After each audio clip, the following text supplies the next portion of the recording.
Have you ever wondered if the Nama J2 is worth the money? Well, my last Nama J2 review got 50,000 views, and I was sure as heck I had the answer to that question. But after testing this brand new model, what I'm about to show you might completely change how you see the Nama J2, whether you already own one or you're thinking about buying one. In the next 8 minutes, I'll show you whether this latest model is worth the 550 bucks or if you're better off getting a totally different juicer. So I didn't think I was gonna make this video. I've reviewed the Nama J2 before, and my God, did that stir up some drama in the comments section. Most people said it was the most unbiased review they had ever seen, while others asked me if we were using the same juicer. Then one random Tuesday morning, I'm checking my emails and somebody from Nama reaches out. I had a knot in the middle of my stomach and a feeling that maybe they were really upset with me. I stand by everything I said in my last review, but maybe I was being a bit too critical. So what happened next turned out to be an unexpected twist. They kindly pointed out my last review was using an older machine. So then we jumped on a call to clear things up. The team said that they had worked out many of the bugs from the last video and their latest model has an even better yield. But that wasn't even the best part of the conversation. I got to peek behind the curtain and see who you're actually buying from. And that's super important because you want to make sure you're buying a quality machine from a quality company that's going to last. I found out Nama were the first ones to implement a 15-year warranty when other companies didn't. They even honor it when customers make dumb mistakes like dropping spoons into their machines. Now, if it were my company, there's no way in hell I'd honor warranties for stuff like that, as it seems pretty careless on the customer's part,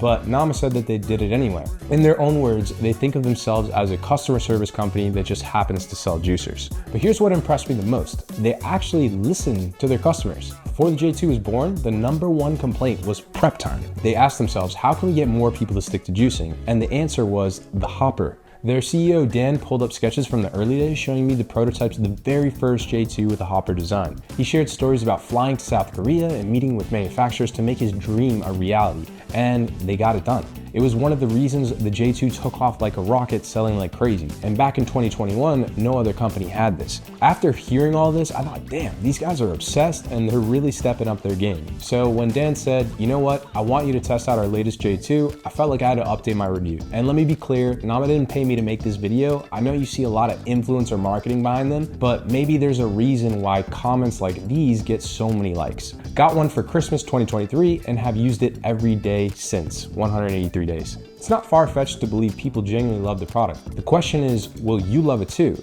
or is it just hype? To find out, let's start with a quick unboxing. The J2 packaging has been changed. The packaging now is much more compact and matches the style of J3. Everything is fully recyclable and you can even toss it into your compost. Even the parts are now wrapped in bamboo bags instead of plastic. The J2 hopper is 70 ounces, which means you can make 2 to 3 cups of juice per batch. At the bottom is a set of blades that do the prep work for you, so you don't have to spend time chopping up your produce into bite-sized pieces. It comes with a standard juicing screen, a set of wipers, and an updated auger, which we're going to talk about later. The juicing chamber has a cap to prevent spills and a mechanism underneath that flips open so you can easily remove pulp. The control knob is now white, feels more premium, and has an on, off, and reverse setting. The juice container now comes with a lid so you can store your juice in the fridge without having to worry about putting it into a separate jar. And the pulp container fits inside the juice container to take up less space. Here's a bird's eye view of the old parts versus the new ones. And I know exactly what you're thinking. They look the same. But there's some subtle details that you'd easily miss without a closer look. Details that when you pay attention to them might actually make a massive difference in juice yield and pulp. For those who don't know, juice yield is how much juice the machine can make. The newer J2 auger has a jagged edge at the top, where the older one has a more circular and smooth shape to it. They initially designed it like this to process frozen fruits for the sorbet strainer. After testing, they found out this shape works best for frozen fruits and leaves even less pulp in your glass. The next upgrade is something that used to give me some trouble. So with the old juicer, you have to assemble it on the table and then drop it onto the base. Otherwise, there's a pin that prevents you from locking the hopper. Well, with the latest prototype, you can twist the hopper while it's connected to the base. It's not a massive difference, but it can make assembly time a little bit easier. But this next thing drove me absolutely insane, and I'm so glad they fixed it. No matter how many times I cleaned the machine, I always forgot the lid is detachable. I'd run the hopper under some water and the lid would fly off every time. Now, it's removable, but it's much more sturdy on these newer models. And if you prefer your juice with minimal pulp, definitely pay attention to this next part. Take a look at this strainer. See how the bottom of the strainer has 2 small walls while the other doesn't? These walls block small particles of pulp from sneaking into your juice. So now you'll get even less pulp in your glass. Now, the new Nama J2s don't come with a sorbet attachment, just like the old ones, but here's why that might actually be a good thing. At first, I thought including a sorbet strainer was silly. All the other juicing brands give you one, but the other brands' prices are much more expensive. And the reality is not everyone wants a sorbet strainer. So instead of charging you more money and assuming you want this, they let you create your own journey in ways other companies aren't doing. And I'll explain more on that later. Now, if you're anything like me, you want a simple machine that you can put together fast. Otherwise, you probably won't get much use out of it, right? But before we get to the assembly of the J2, I've got a bone to pick. I'm looking at you, Tanya. In my last review, she said the J2 is a breeze to assemble. Why not read the instructions first? I thought if the J2 was so easy to put together, then you wouldn't need instructions. As much as I wanted to tell her to kick rocks, she was right. After getting the hang of it, you can assemble the J2 in just 18 seconds. And to be fair, if you read the instructions and practice a few times, it gets pretty easy. Whether you have an old J2 or this new one, there's no difference in assembly. Now you might be thinking, these changes don't seem all that big so far, and if you have an older J2, is it worth upgrading? And don't worry, we're gonna get to that part, but let's talk about the performance of this brand new J2 with one of my favorite juice recipes. So the ingredients are kiwi, spinach, and green apple. And you can get other recipes exactly like this from my juicing ebook linked in the description below. Let's start chopping up kiwis. I like to remove the ends and scoop them out with a spoon. And did you know that they have more vitamin C than oranges? That's the reason why I'm loading up on them right now, because as you can tell, I'm a little bit sick and I need that blast of vitamin C to help me get back on my feet. Next, I'm gonna grab a handful of pre-washed spinach and add that to our cutting board. Now for the green apple. The J2 can handle green apples whole, but I felt like slicing them up. So I've removed the core and you can see that there's one of the apple seeds stuck. I'm just gonna carve that out because apple seeds actually contain cyanide, but don't freak out. The levels are so low that you need to juice about 40 apple cores for it to be poisonous. Next, I'm just going to layer the hopper with all my ingredients, flick the switch, and then watch it work. And we're done. So here's a quick taste test. Honestly, came out pretty darn good. The juice quality is top notch, but this recipe was a little too sweet for me.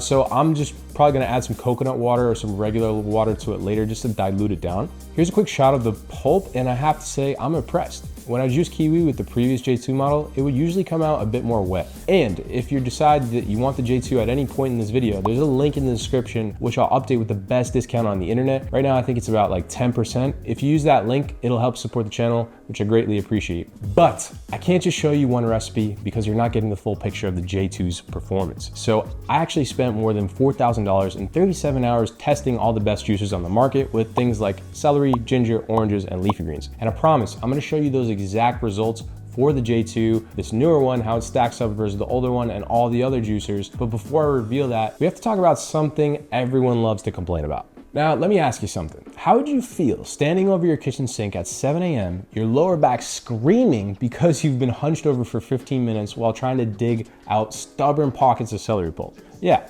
not good. Life's too short for that nonsense. So that's why it's important to get a juicer that's easy to clean. But is the Nama J2 as easy as everybody says it is? Let's put some time on the clock and find out.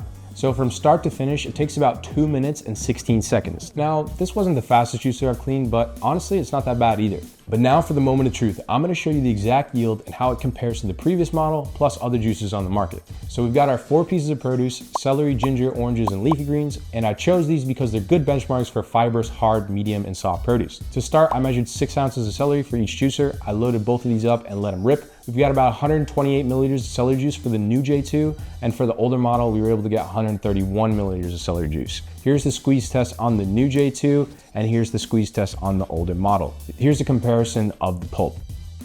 Now, for ginger, I measured 1.3 ounces of each juicer, and I dumped the chunks into the top and then turned on the machines. I let them work their magic, and we got about 26 milliliters of ginger juice for the new J2, and for the old J2, we got 26 milliliters as well. So there wasn't really any improvement there. Here's the squeeze test on the newer model. Here's the squeeze test on the older one, and here you can check out the pulp from the sieves.